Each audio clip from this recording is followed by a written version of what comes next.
En fin.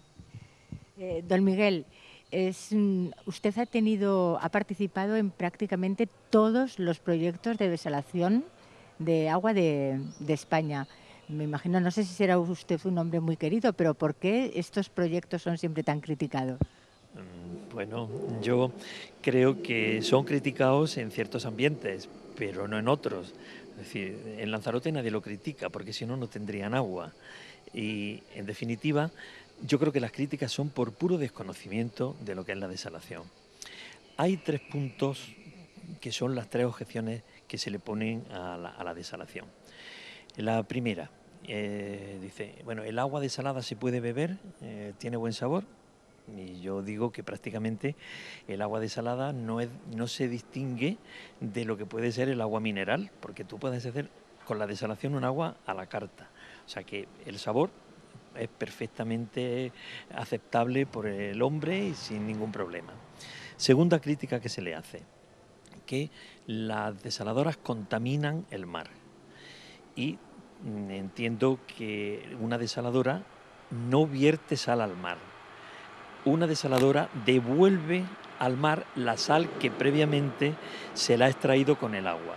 Es decir, en una desaladora, si yo saco 1 metro cúbico de agua para desalar, yo devuelvo aproximadamente la mitad, 500 litros, como salmuera, donde están concentradas todas las sales. Y otros 500 litros que son el agua dulce, prácticamente sin sales. Luego yo no estoy añadiéndole ninguna sal al mar, simplemente le estoy devolviendo la que le he extraído. Y lo que tengo que hacer es devolverla de una forma para que, mezclada con más agua de mar, se tenga, en definitiva, nueva agua de mar. Es decir, yo no estoy perturbando la calidad del agua del mar con la desaladora. Y tercera crítica que se hace, que si consume mucha energía. Bueno, pues la energía, exactamente la energía que consumían las primeras desaladoras en España estaba en torno a los 50 kilovatios por metro cúbico. Pero ahí la gran revolución tecnológica que se ha hecho en el campo de la desalación ha reducido esta cantidad hasta una cifra inferior a 3 kilovatios hora por metro cúbico.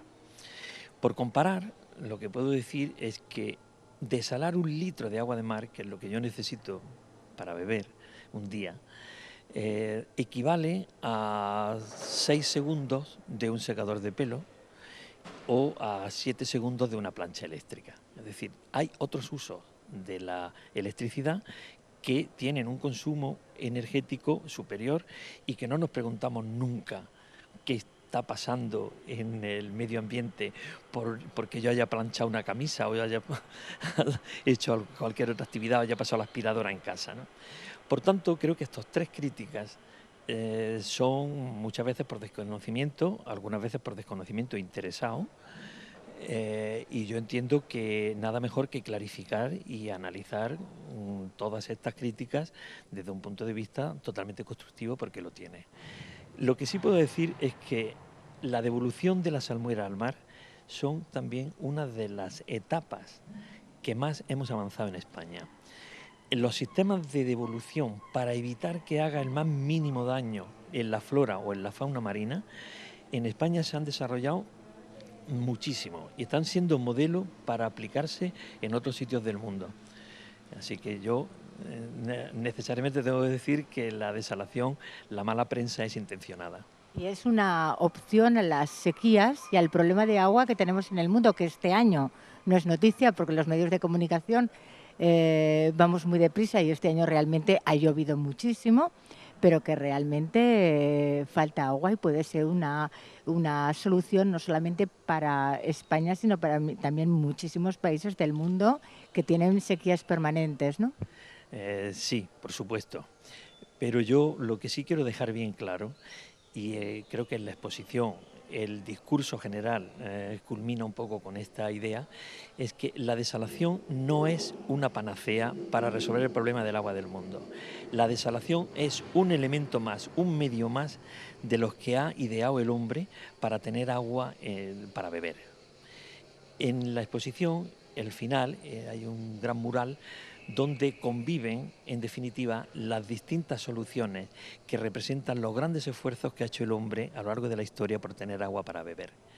Ese ámbito que he denominado beber para vivir se combinan desde el acueducto de Segovia a la presa Hoover hasta las norias de Jama o el aljibe de Estambul o un humilde pozo y una acequia, y todo eso se combina con lo que es una foto de la desaladora de Barcelona o la desaladora de Sant Joan d'Espí.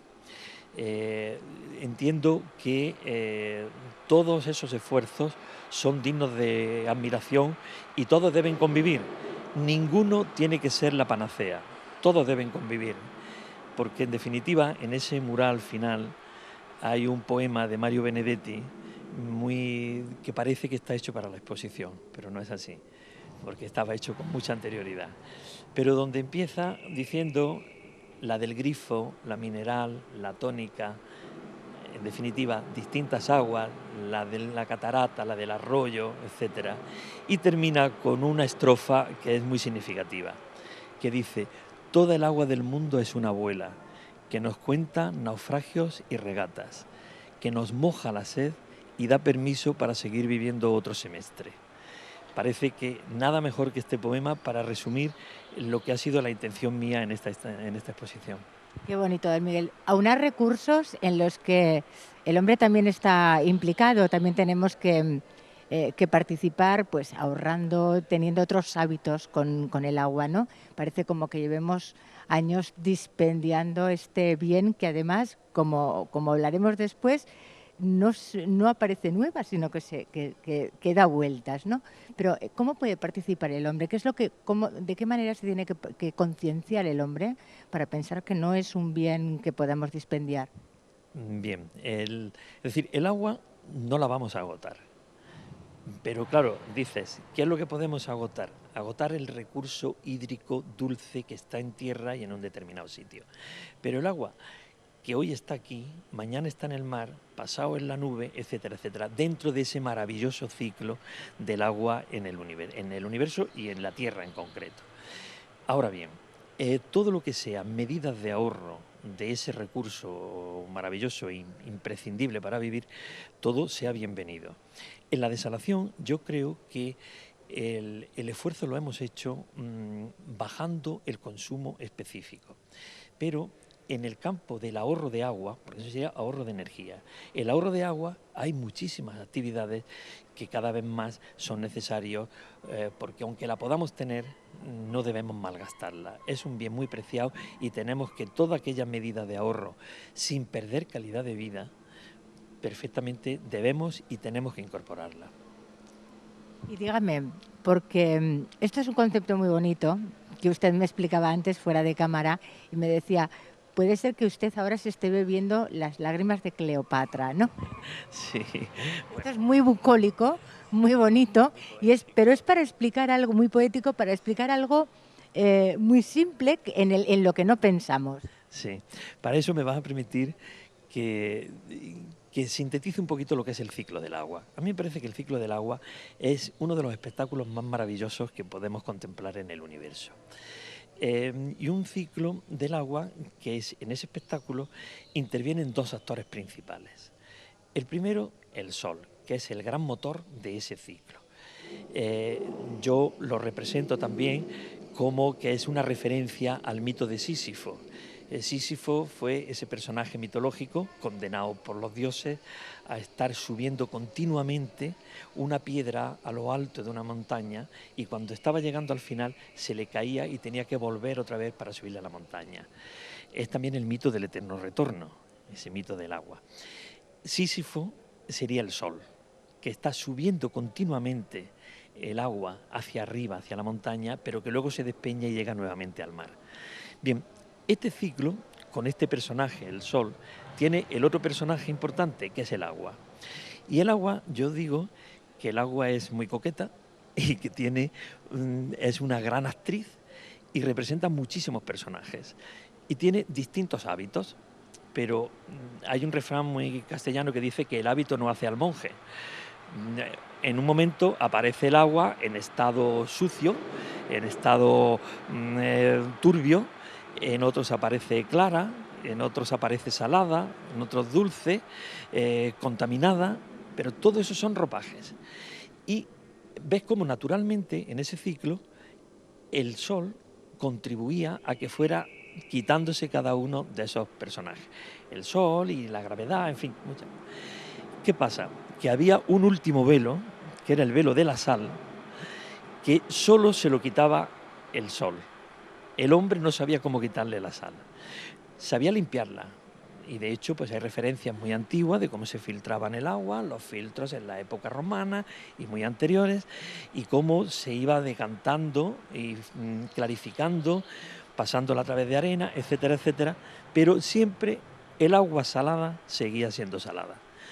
¿Qué pasa? Que el sol sí le quitaba ese último velo al agua.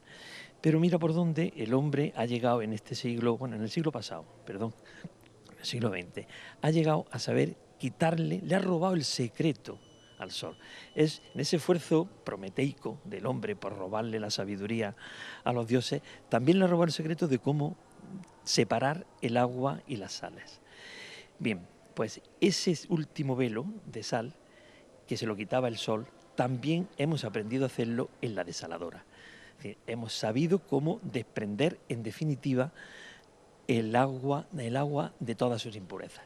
Porque naturalmente, en ese ciclo maravilloso, que en efecto un día puede ser una lágrima de Cleopatra o ser el árbol de Jericó, que luego se secó y el agua otra vez volvió, puede ser cualquier cosa, pues ese agua tiene una gran virtud, y es que, o una gran virtud que forma parte de sus propiedades. Es decir, el agua es muy generosa.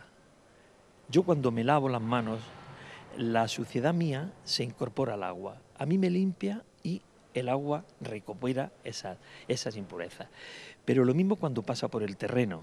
Disuelve sales, incorpora materia orgánica, crece microorganismos en su ser, en su masa, y en definitiva se va cargando de impurezas en todo ese ciclo del agua.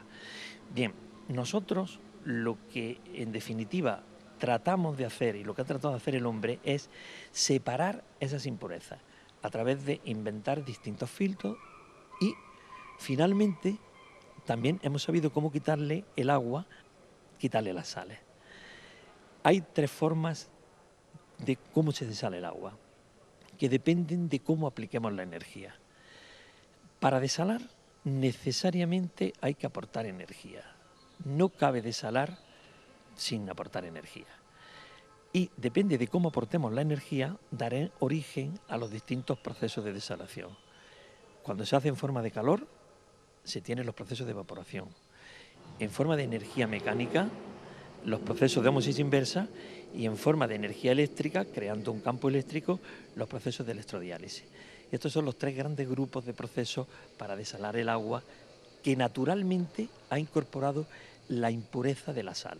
Aquí entraríamos ya en el terreno de la tecnología que se utiliza para... nosotros somos un país rodeado de agua salada.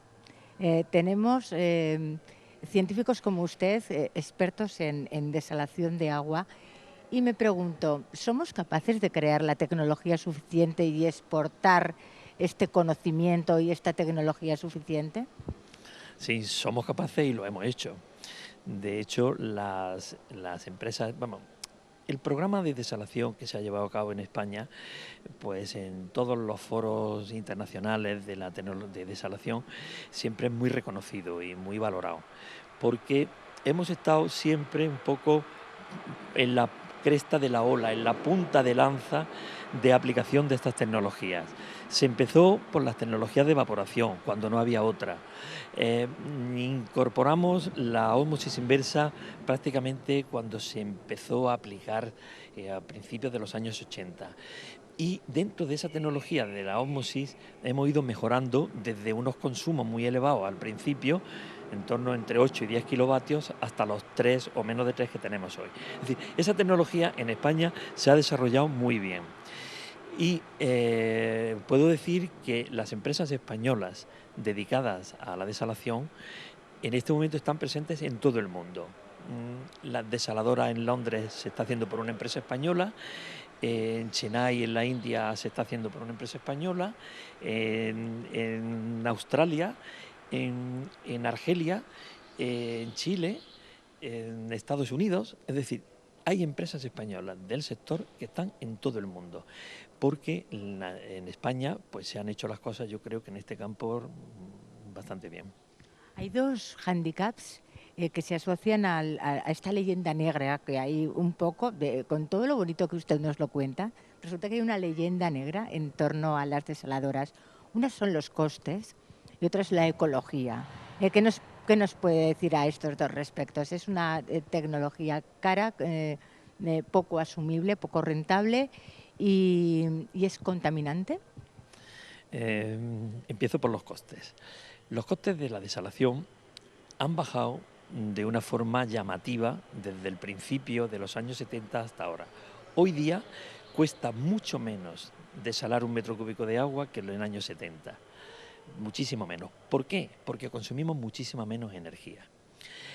Y quiero decir que el desarrollo lo que ha repercutido ha sido el avance tecnológico en la bajada de costes, sin lugar a dudas. ¿Cuánto cuesta?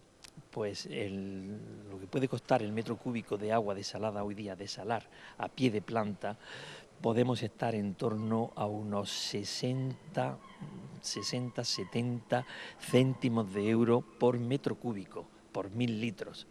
Es decir, que si tenemos en cuenta que el agua que yo me bebo, o sea, con un metro cúbico, yo tengo casi para 1000 días, pues entiendo que pagar por un metro cúbico mucho menos que vale un periódico no es un precio que sea ni muchísimo menos escandaloso. Bien, a partir de ahí hay que decir, ¿el abastecimiento del agua lo puede pagar? Yo digo sin lugar a duda que sí. Y los ejemplos más evidentes pueden ser los de Canarias, donde primero se empleó, en sitios donde no tenían recursos hídricos ninguno, como Lanzarote, y que basó todo su desarrollo en tener agua desalada. Yo siempre digo que lo que frena el desarrollo no es el coste del agua, sino la falta de agua. Por tanto, yo lo que no podré hacer con el agua a este precio, regar un trigo, pero sí puedo incluso a lo mejor regar productos de alto valor añadido. Pero desde luego lo que no tiene sentido es que una ciudad que vive al lado del mar pase restricciones teniendo en cuenta que tiene el recurso ahí al lado y que lo único que hay que quitarle es la sal. Bajo ningún concepto debe sufrir restricciones, y porque el abastecimiento lo puede pagar perfectamente. Y segundo, desde el punto de vista ecológico, aunque ya anteriormente te he podido explicar que esos tres críticas que se pueden hacer, la afección al medio marino, la afección a la atmósfera y en definitiva prácticamente se centran en esos dos. Te digo, al medio marino hay métodos para no afectarle en absoluto, simplemente devolviéndola en la forma adecuada, que lo podremos ver en la desaladora, se ven cómo se puede, en la exposición se puede ver. Y segundo, contaminación atmosférica no hay, porque las desaladoras no vierten CO2 a la atmósfera. La energía eléctrica de donde se ha generado, la que yo utilizo, sí habrá podido generar. Ahora bien, ¿y si esa energía eléctrica viene de una central hidroeléctrica? Pues entonces no produciría CO2. Es decir, el vertido de CO2 no es intrínseco a la desalación. El vertido de CO2 es intrínseco al consumo de energía eléctrica, pero lo mismo que yo hago en mi casa cuando enciendo el aire acondicionado. No es diferente. Por tanto, son unas críticas que, insisto, en que parten un poco de no el conocimiento a fondo de lo que se hace dentro de una desaladora. Don Miguel, ¿por qué se politiza tanto el tema del agua? ¿Por qué se mercadea tanto con el agua? Bueno, yo ya que me has hecho esa pregunta, te la voy a contestar absolutamente a calzón quitado. Mira, políticamente aquí se ha identificado que los trasvases eran la solución del PP y la desalación la solución del PSOE. A mí me parece de una trivialidad y de una simplicidad asombrosa esta reducción. Yo entiendo que tienen que convivir ambos, y como tal es un poco el mensaje final de esta exposición, de que conviven todas las soluciones. Por tanto, yo como técnico no puedo entrar dentro de esa discusión que es política. Y yo entiendo que ni soy 100% partidario de que todo se resuelva mediante desalación, ni 100% mediante trasvase.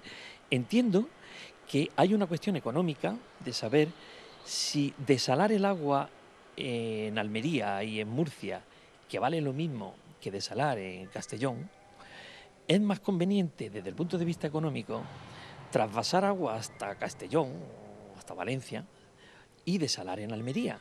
Lo que no tiene sentido es transportar agua del Ebro hasta Almería, y tampoco tendría sentido probablemente desalar cerca del Ebro, en Castellón. Por eso digo que tienen que convivir ambas soluciones. Me imagino que un poco si se sacara el tema del agua de las campañas electorales, a lo mejor se podría hacer un plan global que afectara a toda España y entonces sí poder aplicar la tecnología y hacer eso que usted dice, ¿no? Sin duda. Yo creo que son técnicas que todas tienen que convivir y hay que, de alguna manera, no sé, sin intenciones políticas, arrimar el ascua a cada uno a su sardina, unos a la desalación y otros a los trasvases. Entiendo que no se debe hacer así, se debe hacer de una forma mucho más, digamos, sopesada, y entendiendo que el agua que está en el mar en Málaga es la misma que la que está en Barcelona, y que yo puedo poner una desaladora en Málaga y otra desaladora en Barcelona sin ningún problema, y que tampoco tendría sentido, porque tampoco hay tanta agua en los cursos de los ríos como se puede ver también en este audiovisual que tenemos aquí detrás, que probablemente no haya agua para todos dentro de lo que es el territorio peninsular, y a lo mejor, desde luego, lo que no está es en el sitio donde se consume. Es decir, que hacer unas grandes conducciones, coser España de conducciones de agua para llevarla de arriba para abajo, pues a lo mejor en un momento se pudo pensar que era correcto, pero cuando no existía la tecnología de desalación a los costes que hoy día tiene, donde sin lugar a dudas es más barato desalar agua en el sur y que trasvasarle agua del norte al sur. Por eso, cada cosa para cada sitio. Antes ha comentado algo importante, lo ha pasado así, dice, a lo mejor sería muy caro para regar el trigo. Esto es uno de los grandes hándicaps en España, cómo utilizar el agua, cómo cobrar el agua, si el agua es gratis, la agricultura, sobre todo, que se lleva una gran cantidad de los regadíos. Vamos a ver, aquí nos metemos en un terreno más difícil, ¿no? Porque ¿cómo mentalizamos a todo el mundo de que podemos tener agua todos, pero que no se puede utilizar el agua para ciertas cosas, o incluso que tendríamos que pagar más el agua, ¿no? Esto es un tema difícil. Un tema muy interesante el que planteas. Vamos a ver, que sería el precio del agua o el coste del agua, que distingo las dos cosas, el precio y coste. Lo que cuesta obtener un metro cúbico de agua desalada lo sabemos a ciencia cierta, porque hay muchas desaladoras y lo sabemos perfectamente. Yo tengo que saber que con ese coste, que indudablemente el precio al que se ponga el agua debe incorporar este coste, no solamente de generarlo, sino de llevarla hasta el grifo, porque no nos hemos pensado que el agua, después de que sale de donde se capte, a mí me la sirven en casa en el grifo.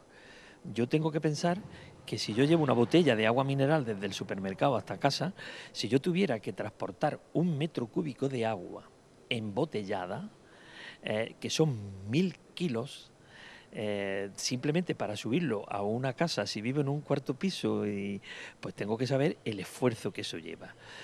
Probablemente hasta el que me la subiera le daría como propina que menos de €1, que es lo que me está costando el metro cúbico que me sirven, algo más, ¿no?, que me sirven a mí por el grifo. Es decir, el precio del agua debe incorporar todos los costes de generación, de tratamiento y de transporte hasta el grifo.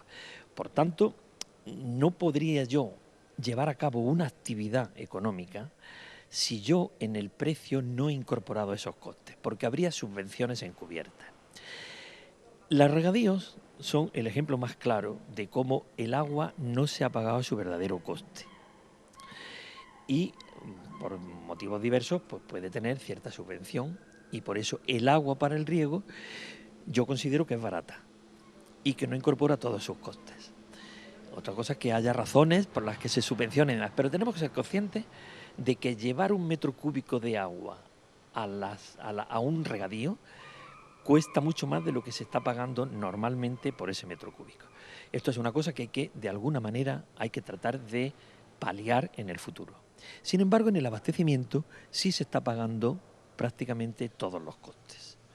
Por eso, el agua, he dicho antes que el agua desalada para el abastecimiento no es difícil incorporarla dentro de un sistema. Barcelona, por ejemplo, tiene un sistema de distribución de agua ya muy consolidado, y donde el incorporar, bien como garantía, bien por necesidad, incorporar agua desalada, se puede perfectamente incorporar en los costes que tiene en este momento el agua en Barcelona. Y lo mismo digo en Málaga, lo mismo digo en Mallorca, lo mismo digo en Las Palmas, etcétera, etcétera. Ahora bien, a ese precio del agua yo no puedo regar productos que no tengan valor añadido. Por eso digo, la aplicación al regadío hay que hacerla con sumo cuidado. Solamente podrá hacerse en aquellos productos que, por tener un alto valor añadido, puedan pagar el agua al precio que incorpora sus costes. Esto se está haciendo. Bajo invernadero, en Almería, se está regando con agua desalada productos de alto valor añadido, hortalizas de alto valor añadido, que se venden a un precio alto en Europa. Bueno, pues ese agua se está pagando. Lo que yo no podré hacer una actividad económica es de regar, pues eso, trigo, lo he puesto como ejemplo, trigo o alfalfa, no sería rentable. Por tanto, entiendo que es la gran asignatura pendiente el poder en el agua de riego incorporar los verdaderos costes y trasladarlos al precio, como prácticamente la Comunidad Europea y la Unión Europea nos está obligando, ¿no? Usted lo dice, una asignatura pendiente, y qué manía tienen los políticos, los gobiernos, todos, como dice usted, los de derechas y los de izquierdas, de no escuchar a los expertos. Y creo que en este caso la asignatura es tan pendiente que sería muy necesario, ¿no?, un comité de expertos que de alguna manera solucionara esto de una vez en España, el tema del agua en España. Bueno, yo creo que sí, vamos, no creo que los políticos tampoco dejen de hacerle caso a los técnicos, que sí le hacen. Otra cosa es que luego haya algunas decisiones políticas que, aunque haya algunos técnicos que las defienden, porque yo tengo este criterio, pero hay otros compañeros míos de profesión que no comparten mi misma idea, mi idea de que la desalación y los trasvases tienen que convivir. O sea, a lo mejor están mucho más escorados hacia el lado de los trasvases. Yo, al fin y al cabo, soy ingeniero de caminos y canales impuestos, como dice el título, y parece que mi decisión o mi actividad tenía que estar más ligada a lo que son las obras hidráulicas tradicionales. Yo creo que últimamente se ha considerado muy a fondo, el que estas nuevas tecnologías tienen que formar parte del acervo técnico de los que tratan el agua en su integridad. Y cada vez más se va abriendo paso. Es decir, yo tampoco opino que sean los políticos estén tan sordos a las aportaciones de los técnicos. Lo que pasa es que es difícil, porque a veces hay equilibrios territoriales que se parece que no se van a mantener. Yo creo que hay otra serie de razones que sería muy largo extenderme en ellas, pero no soy tan negativo sobre que los políticos no atiendan también los consejos técnicos. Creo que sí que los atienden en muchos casos. Del Miguel, no hablemos de panaceas, salgámonos un poquito de España y vayámonos a estos países tan pobres por culpas de las sequías, que además muchos de ellos están rodeados por mar. Digo, no vamos a hablar de panaceas, no vamos a hablar de irrealidades, pero sería un comienzo que optaran por la desalación, que empresas, por ejemplo, españolas, que usted dice que las hay muy buenas, invirtieran en esos países para poder desalar agua, y esto sería un poquito el comienzo del fin del hambre. Muy bonito me lo pones, es decir, hay que ser realistas. Los países que no tienen medios económicos son también los que más difícil les va a resultar obtener el agua desalada. Pero hay muchos esfuerzos. O sea, en España hay alguna empresa que fabrica, produce plantas desaladoras paquete que se transportan en un contenedor para poder atender alguna pequeña población en una zona del desierto, atender a poblaciones después de las catástrofes naturales, es decir, después de lo primero que va cuando ha ido a Haití o a Chile, que se presenta un problema de agua, ves que desde Cruz Roja o desde el gobierno están pidiendo que se lleve alguna de estas unidades que se fabrican, no diría como churros, pero casi, para llevarla a estos sitios. Es lo primero que se lleva. Bueno, quiere decir que en un sitio donde no haya agua se pueden llevar a estas unidades. Y hay algunos intentos de algunas organizaciones, alguna ONG que está trabajando en África y que incluso de una forma un tanto rudimentaria, digamos, pero aprovechando energía solar, pueden llegar a producir una pequeña cantidad de agua desalada que les sirve para la supervivencia. O sea, se está haciendo. Yo no creo que eso venga a paliar los grandes problemas de falta de agua en el mundo, porque la falta de agua en el mundo también está en paralelo con una falta de recursos económicos. No solamente tienen falta de recursos hídricos, sino también económicos. Cuando hay recursos económicos se tiene recursos hídricos, pero entiendo que las dos cosas, tener las dos cosas no está al alcance de todo el mundo, por desgracia. Yo lo decía porque a mí me ha motivado mucho eso que ha dicho usted de que el agua no...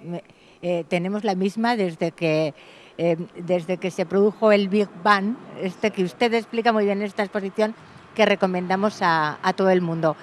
Dígame, por curiosidad, ¿qué opina usted del trasvase del Ebro? ¿Cómo se va a solventar eso? ¿Cómo se puede solventar? Bueno, yo creo que en parte te lo he respondido antes cuando estaba hablando de que era una cuestión política. El trasvase del Ebro, pues en un momento determinado, el gobierno del Partido Socialista derogó la parte del trasvase. No es que derogara el plan hidrológico, el plan hidrológico sigue vigente. Lo único es que derogó la actividad, lo que eran las actuaciones del trasvase del Ebro.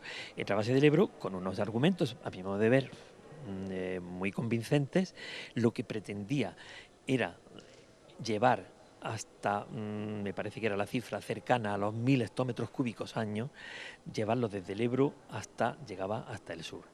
El PSOE derogó esta actuación y la sustituyó por lo que era el programa Agua, que era instalar toda una serie de desaladoras a lo largo del Mediterráneo para resolver el problema de esa falta de agua. Bien, esto es lo que yo digo, a lo mejor no es políticamente correcto, que yo... Que le interrumpa, un programa Agua en el que usted ha participado muy activamente. Sí, he participado bastante, pero no lo he llevado yo a cabo. Pero vamos, yo he participado en tanto en cuanto eran desaladoras en las que yo pues he asesorado en lo que he podido. No he estado en la dirección directa de ninguna de las obras porque ya, entre otras cosas, por mi edad, pues hay otras personas mucho más jóvenes que han seguido tirando del carro digamos, en el Tajo, ¿no? Pero bueno, yo conozco el programa Agua, pero yo no soy digamos, de la concepción del programa Agua. Eso corresponde a otros técnicos que resolvieron eso y bien. Lo mismo que el programa anterior era todo trasvase, el programa Agua era una parte, no digo 100%, pero 90% desalación y 10% intercambio de recursos entre cuencas.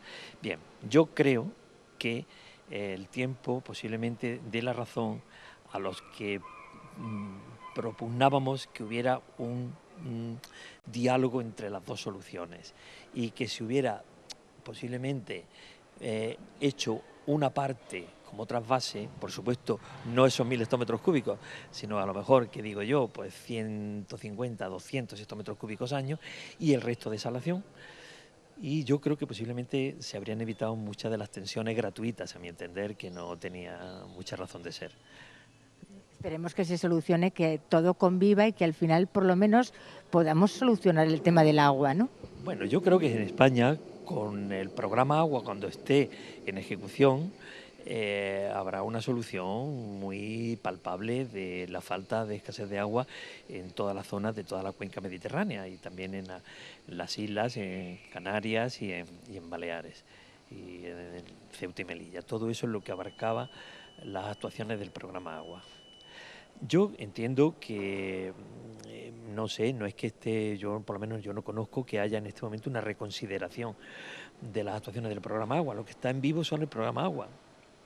Pero eso el día de mañana puede de alguna manera, porque no pensemos que las desaladoras son eternas, las desaladoras tienen que renovarse periódicamente, lo mismo que pasa con las actuaciones hídricas, que requieren digamos, se requieren su mantenimiento y al final, si establecemos el coste del agua por una vía y por otra, pues sabemos cuál es la que puede ser más interesante, sin, insisto, que no debe, para que sea sostenible, entiendo que tiene que hacerse que en cada sitio no haya subvenciones encubiertas. Es decir, yo tengo que entender que trasvasar agua desde el Ebro hasta Murcia o Almería cuesta más que desalar agua en Murcia y en Almería. ¿Por qué si yo me hago una trampa contable, que es decir, vamos a hablar de precio medio, de coste medio, desde el Ebro hasta Murcia y Almería? Es decir, que la persona de Castellón pague el agua trasvasada lo mismo que el final, el de Almería. Yo entiendo que no es correcto, porque lo mismo que yo cuando me subo en el tren pago un billete distinto si yo voy de Barcelona a Zaragoza que si voy de Barcelona a Madrid, que es en función de los kilómetros, debo hacer algo parecido con el agua, porque no llega naturalmente, hay que de alguna manera llevarla, bombearla. Por tanto, no me vale la teoría del coste medio, sino que yo creo que cada uno debe pagar el agua a lo que le cuesta llevarla hasta su pie. Por eso entiendo que en una situación de entendimiento tienen que convivir ambas soluciones. Convivir y quitarnos esta mentalidad también un poco de mercadear con algo tan bonito. Sin duda, sin duda. Creo que el agua es un bien que debemos todos saber que es imprescindible para la vida, y el mercadeo con el agua yo no soy partidario en absoluto, en absoluto. Don Miguel, ya vamos terminando, pero ¿por qué esta exposición? Es una exposición preciosa que, insisto, todo el mundo debería venir a ver a la Torre Akbar. Además es ahora el Día del Agua, ¿no? Pues vamos a celebrar el Día del Agua. Sí, creo, no sé si es el lunes o el martes, creo que sí, sí, en efecto. ¿Y por qué? ¿Por qué esta exposición? Bueno, esta exposición de alguna forma lo que pretende es divulgar y llegar al gran público.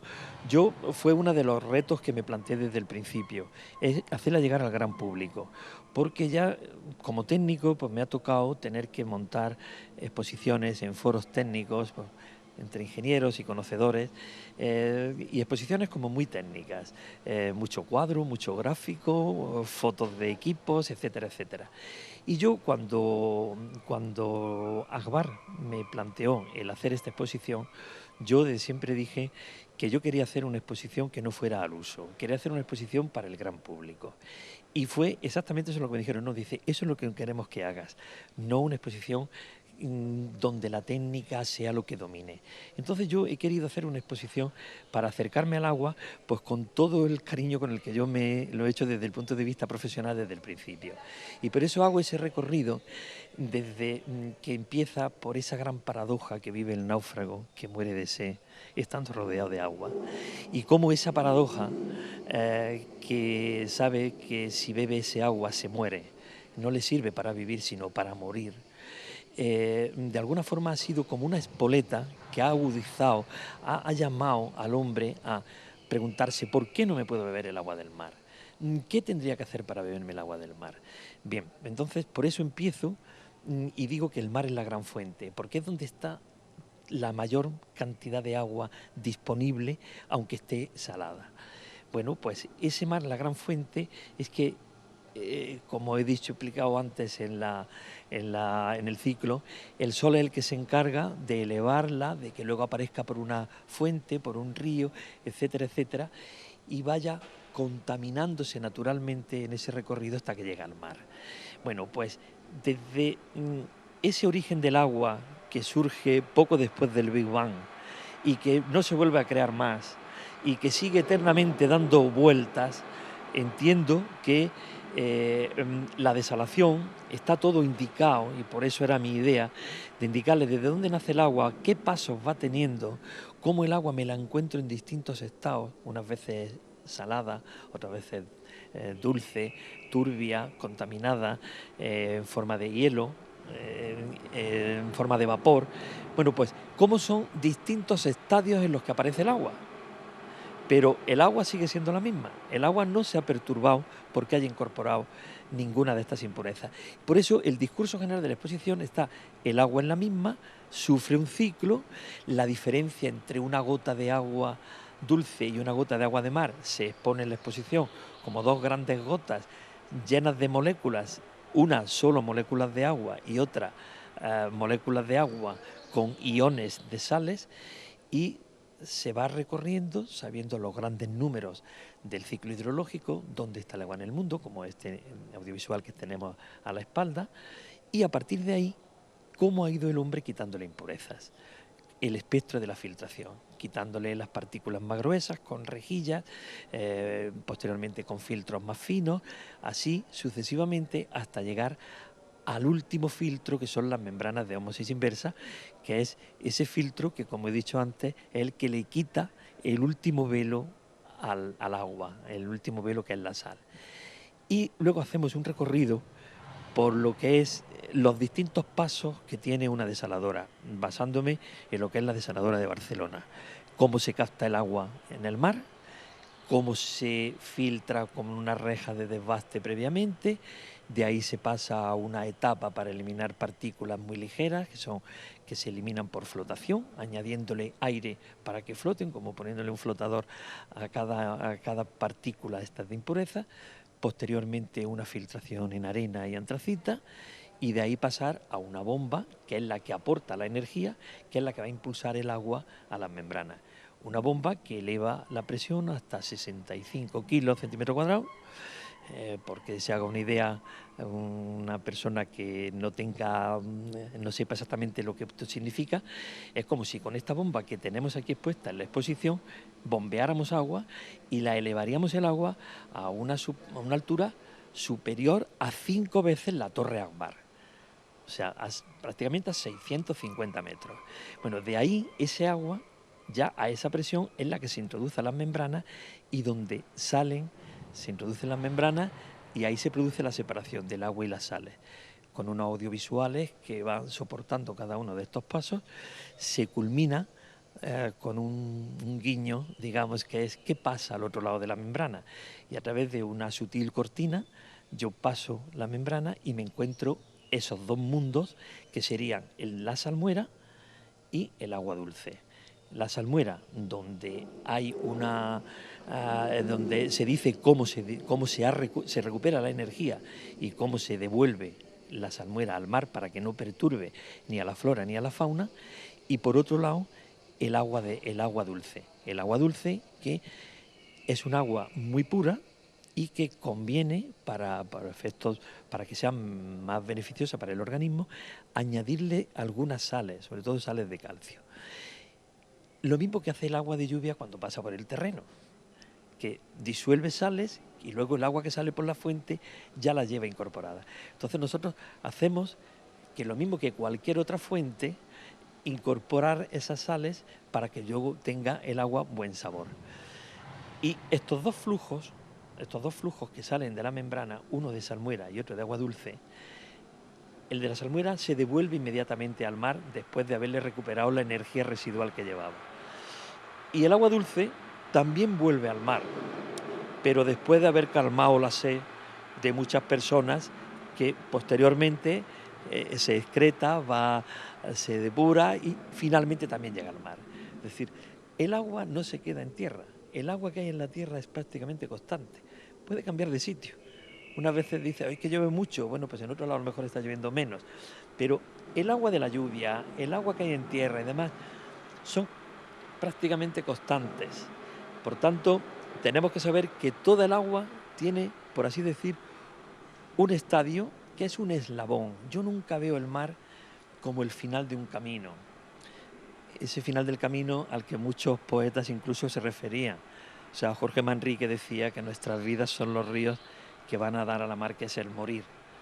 Yo creo que la mar no es el morir, yo creo que es el vivir, porque es una etapa más en la que sufre, es un eslabón de una cadena, no es un final de un camino. Y por tanto, pues como tal, por eso le sigo diciendo que el mar es la gran fuente.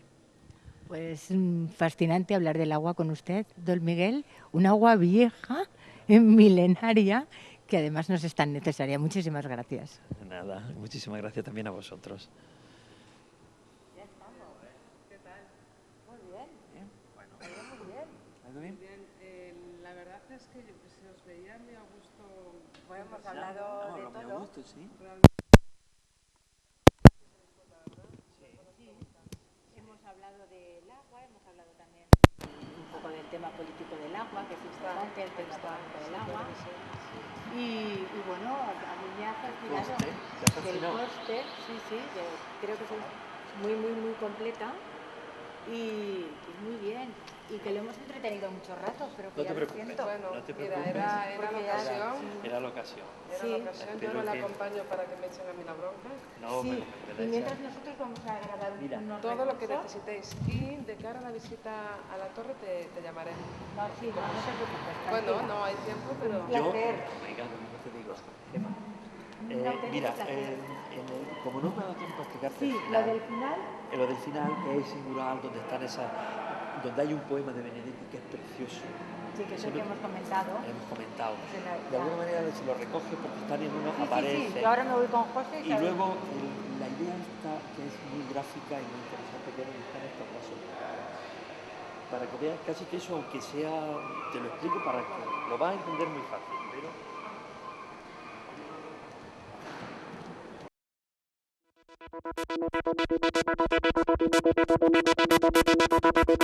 Noticias. Los pingüinos rey en la Antártida corren el serio riesgo de convertirse en una especie en extinción debido a la relación directa entre el calentamiento global y el aumento de las emisiones de gases de efecto invernadero. Un impacto directo sobre este proceso de calentamiento.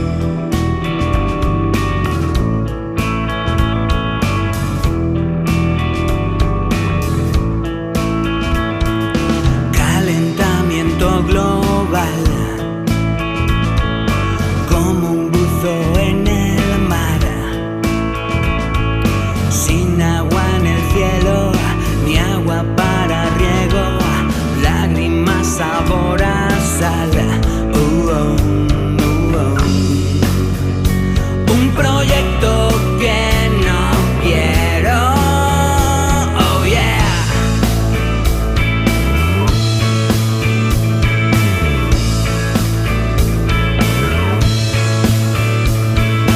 Comprando en la gran ciudad, con gafas de bucear, los pies en el suelo, frío como el hielo, aire para repostar. Con sudor y olor a perro. Oh yeah, oh yeah, oh yeah, oh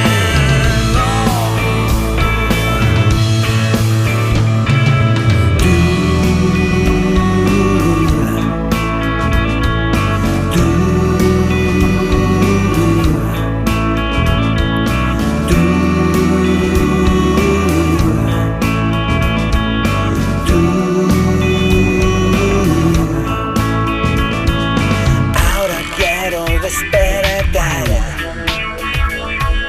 volver a esa gran ciudad,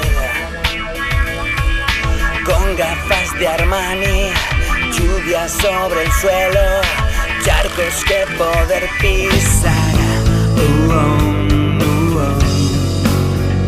Respirar